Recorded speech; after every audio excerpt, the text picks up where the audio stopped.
Taipei na vow na ito ay sad. Happy 10 years, my dear Elsia. Ito ang araw na pinakihintay nating dalawa.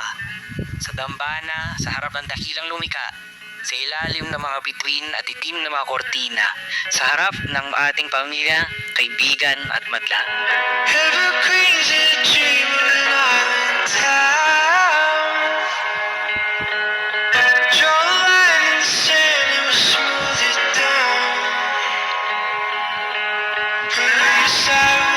Hi dear, una sa lahat, nagpapasalamat ako kay Lord sa araw na ito dahil kinaabot niya tayo ng 10 taon sa ating relasyon. 10 taon na nakalipas mula nang magsimula ang ating kwento. Ikaw, Elsia P. Bacantara, ay malapit na tayo mag-iisa. Hindi biro ang nilakbay natin mula 2015 hanggang 2025. Sa iglesyang ito, ipinakita ka niya sa akin. Ikaw na nakasuot ng puting long sleeves, may hawak na mikropono, at kumakanta ng may lakas ng boses at karisma. Hindi ko may paliwanag, pero nung araw na yon, may kakaibang liwanag akong nakita, na para bang ipinapakilala ka na niya sa akin. Ito yung pinaka-the best moment na habang kayo magpapalitan ng iyong pangako sa isa't isa, tandaan nyo na ang pag-aasawa ay hindi nakabatay sa naramdaman.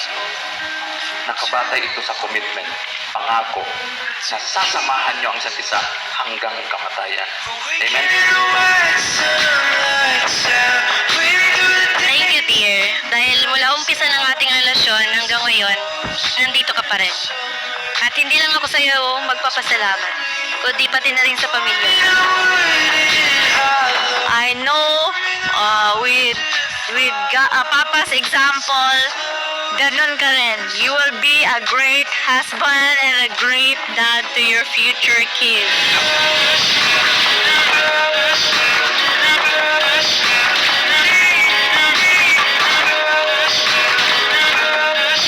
Pinapangako ko na mamahalin kita araw-araw, hindi lang sa masasayang sandali, kundi lalo na sa mahihirap na panahon.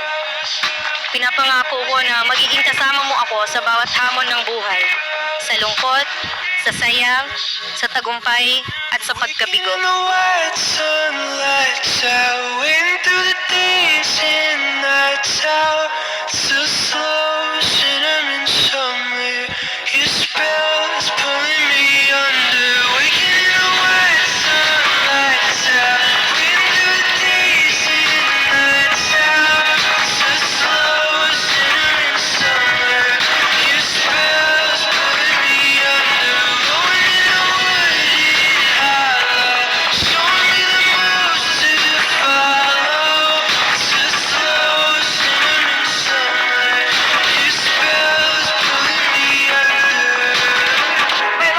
Sabi na ang pag-aasawa ay tulad ng isang garden.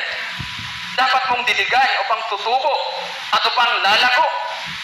Pero sa akin, nung nakilala ko itong dalawa, hindi ko may halin tulad ang pag-asawa ninyo sa garden o team sport.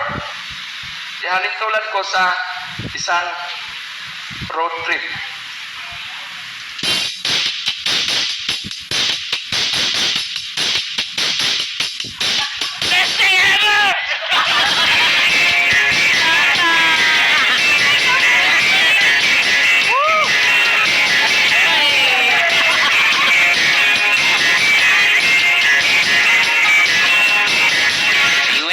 Kung saan nagsimula ang ating damdamin.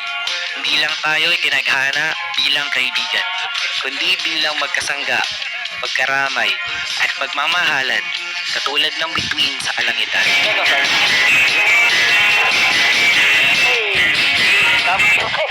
Ay na? Hindi mo mapagalitan? Hindi na. Bukas na. Ang panalangin ko kay Lord noon, Lord, kapag handa na ako, ibigay mo sa akin ang taong makakasama ko sa habang buhay. Lord, sana siya na po yung una at huli ko. Gusto ko po ng isang tao na mas matanda sa akin ng 3 taon. At ang galing ni Lord, ginawa niya lahat ng iyon.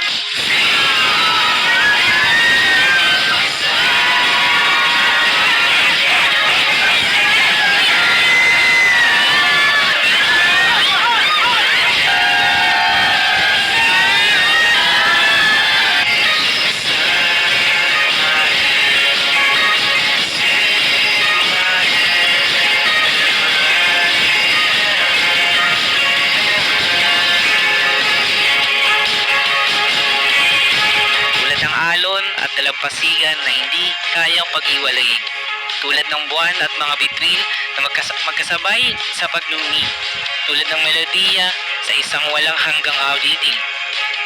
Ikaw at ako, Elsa, diri magbubulag hasta kamatayan, hihigugmaon ko ikaw. I love you, Marie. Na araw-araw, pipiliin pa rin kita. Kahit pa dumating ang mga pagsubok, kahit magbago ang panahon, kahit tumanda man tayo. At higit sa lahat, pinapangako ko na mamahalin kita ng tapat at buong puso sa biyaya ng Diyos. Thank you, my dear Abu.